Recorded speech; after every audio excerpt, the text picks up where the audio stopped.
Hmm. Asri, GWSA, GGRM, HMSP, ODLD. Properti ya, mungkin saya ke atasnya dulu kali ya sektornya ya. Sektornya sih sebenarnya kalau ngelihat data marketing sales, Pak Erwin, itu kan nggak kemana-mana ya. Jadi ada beberapa tuh yang marketing salesnya turun gitu. Jadi kayaknya jualan propertinya agak susah nih, Pak Erwin gitu ya. Nah, itu yang di level, kan kalau misalnya kita ngeliat Sumarekon, BSD, Pakuwon, Ciputra kan mainnya yang di atas gitu ya. Nah, cuma kita lihat proxy yang di bawahnya juga gitu ya. Maksudnya ini. Nah, kalau misal kita coba cek data indeks harga properti residential buat yang HPR 36, 45, 72 itu turun, Pak. Jadi benar-benar properti ini ya. Karena properti ini kan bisa dibilang kan adalah kayak bukan primary needs, bukan secondary needs juga, cuma mereka lebih tersier kan. Jadi ketika orang udah punya uang, ya udah deh, kayak mikirnya adalah nanti aja gitu ya maksudnya. Jadi kalau mereka punya uang, cukup uang, barulah mereka buat kayak invest properti. Apalagi di fase sekarang kan sebenarnya juga kelihatan nih tren-tren ya. Kalau saya lihat kan, kan orang kan kalau misalnya pertimbangannya mending punya properti apa enggak, orang selalu lihat tuh bahwa kayak punya properti itu di fase sekarang ya. Maksudnya kalau misalnya kita baca gitu ya, saya ngobrol-ngobrol gitu ya, aduh ngapain misalnya kayak kita punya aset properti. Timbangannya adalah gini, kalau seandainya kita punya uang misalnya, contohnya adalah 5 miliar, kita beli aset properti atau kita mendingan sewa. Nah, kalau misalnya kita sewa buat yang rumah, misalnya, kayak contohnya rumah seharga 5 miliar, itu paling eh, annual cost ya, annual rental cost, itu bisa 3-4%. Jadi 4% dari 5 miliar, 200 juta aja. Nah, jadi kalau mendingan itu kayak kita mendingan 5 miliar gitu ya. Kalau saya mikirnya ya dari si pure financials ya. 5 miliarnya taruh di eh, obligasi misalnya ngasih yang 7-8%, 3%-nya bayarin tuh buat si annual cost-nya itu tadi. Itu dari sisi pure financials ya. Makanya beberapa tuh arahnya ke seperti itu. Apalagi belum ada considering kayak tax dan lain-lain, perawatan dan lain-lain. Jadi itu sih yang bikin juga sektornya juga agak-agak lumayan berat sih. Cuma emang kan sebenarnya properti itu nggak bisa dilihat dari sisi kayak pure financials-nya aja kan. Ada emotionals-nya di situ. Ibaratnya kayak, oh ini achievement kita, misalnya eh, teman gitu yang recognize kita punya aset gitu. Jadi artinya ada sentimental value sebenarnya di situ. Nah, jadi itu sih.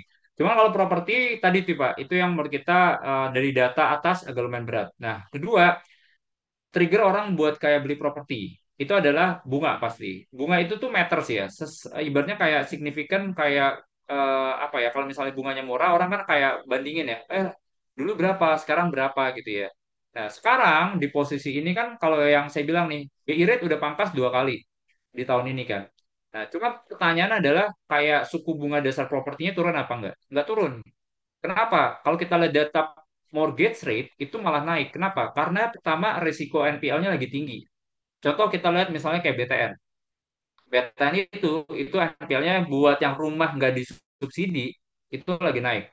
Yang rumah disubsidi pun itu juga lagi naik gitu ya. Jadi kayaknya untuk nge-capture risiko yang lebih tinggi harus charge bunga yang lebih tinggi juga. Mortgage rate makan tinggi.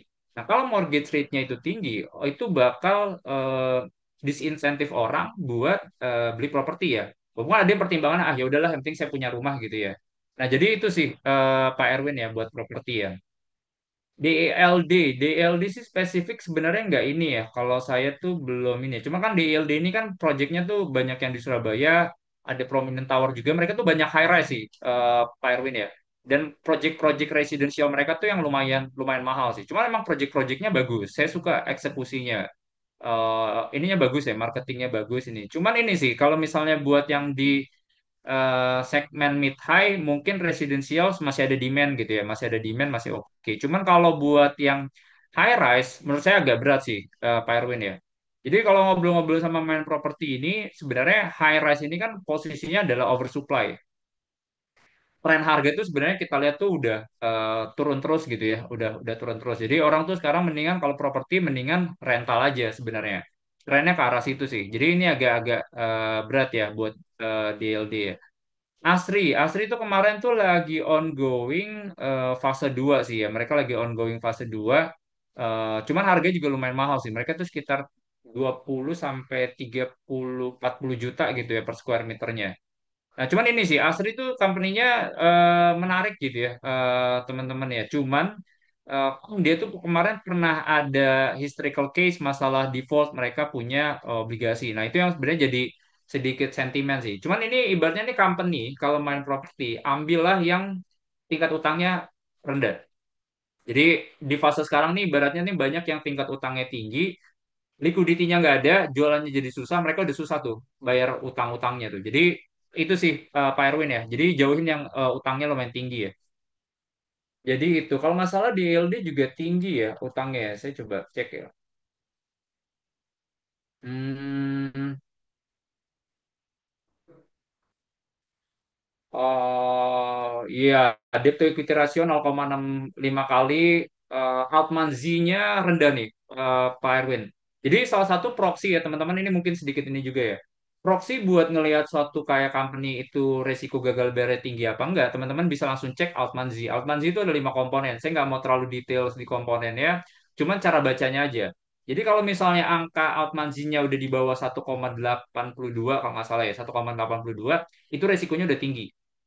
1,82 sampai 3,4 kalau nggak salah 3,4 itu masih oke ya. Di atas 3,4 tuh aman. Jadi kalau misalnya ngelihat company Altmanzi-nya udah rendah di bawah 1,4 tuh udah agak hati-hati tuh Pak Erwin. Nah si DLD itu 1,68 ya. Kalau Alam Sutra itu